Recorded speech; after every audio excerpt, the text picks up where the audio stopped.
Hello guys, welcome back to my channel. For those of you who are new, welcome. I am Wangil Zalalam. So have you been following what's been coming out of China? How they're mistreating our African brothers and sisters, how they're kicking out of their houses, how they're not letting them go to the hospital, how they're not letting them go to the restaurants, how they're not serving them, giving them any service. They're out on the street, they don't know what to do. They're asking for their governments to support, help, and this is really a sad situation. And it's so upsetting to see this. Put yourselves in those people's position. You are kicked out of your house, you are living on the streets, you are unemployed, you are not being served anywhere. Even when you're sick, you can't go to the hospital. What are they going to do? How are our governments going to help them out?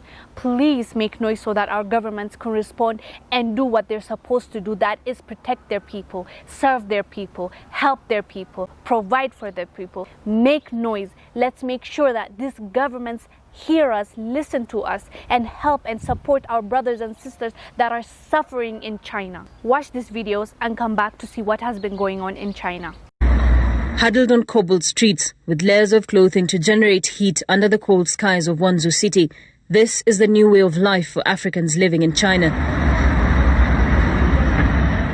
The very color of their skin now means trouble, screaming of sickness to natives who bear a different skin tone from them. Africans have become subjects of racial profiling. Chinese nationals blame them for the rising number of new coronavirus cases in the country. They didn't want me to enter the subway. I had even bought my ticket that was 4 yuan. And by the time I was going to the subway, they stopped me. And then they told me that no foreigner is allowed. And I was like, why? This is a subway. They're saying, then they say that that is the rule. Then who am I to argue with the locals? I complied. Brenda, not her real name, has been living in China since 2017. Earlier this week, she was kicked out of her home without any explanation. And just like any other person in a foreign country, the embassy is usually the next resort. For her, it was the Kenyan embassy. I didn't have a place to go. I had to sleep outside. Yes, I did sleep outside. The next day they came. I tried calling them. They were not actually responding to my call. What they told me, go to the police. I did that. After staying at the police station for a maximum of 3 good hours, they told me that we are sorry, we cannot help. She reached a dead end after 2 days of sleeping outside the embassy, a situation that many like her from other African nations have found themselves in. I know of 2 pregnant ladies. One is 8 months pregnant. The other is 6 months pregnant. They cannot access hospital. Now I don't have food. I don't know what to do. And I can't just go to the street. I don't want to sleep outside. Now it's either I choose to have somewhere to sleep or I choose food. Our calls and even texts to Kenya's ambassador to China, Sarah Serem, regarding the racial discrimination against Kenyan nationals have gone unanswered. These notices in Chinese, which translate to, this community is not accepting foreigners, especially black people. If you've rented a house to a black person, quickly get in touch and let them leave, have been the source of all evictions. You see, it's a McDonald's. They don't even allow foreigners now to eat in a McDonald's now in China. You know? Like, why can I see it? It's like, you see how many empty spaces? You don't even want to let foreigners now to sit in McDonald's and eat.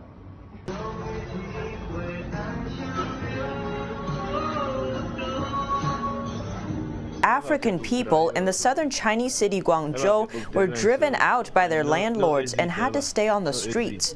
Another video shows many Africans dragging their luggage aimlessly through the streets of Guangzhou. One of them says, "We are just walking on the road. They can't give us a house, they can't give us a hotel, and they cannot provide a place we can stay."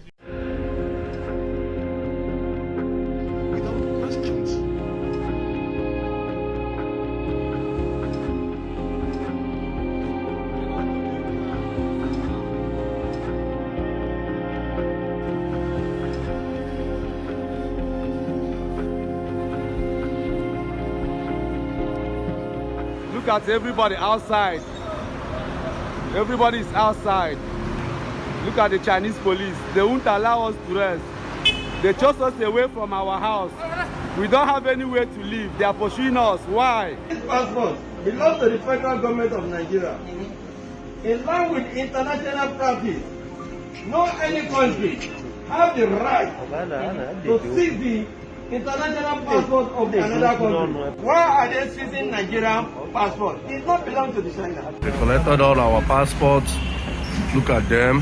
They collected all our passports. We don't know where they are taking us to. We have been in quarantine for 14 days now. We don't know where they are taking us to. They cannot give us house. They cannot give us hotel. They cannot provide a place we can stay. They are not a criminal. They are not anything. Why are you harassing them? Truly sad. I don't even have words for this. At this day and age, when our governments claim that there's a Democratic Republic of Ethiopia, a Democratic Republic of Kenya, and nothing is being done, when your own people are suffering somewhere else where you have embassy, where you have your own delegates that can help those people. This is unacceptable. These leaders are where they are because we voted them in. So if my life doesn't matter, if my brothers and sisters' life doesn't matter somewhere else, then what are they doing? What are they doing?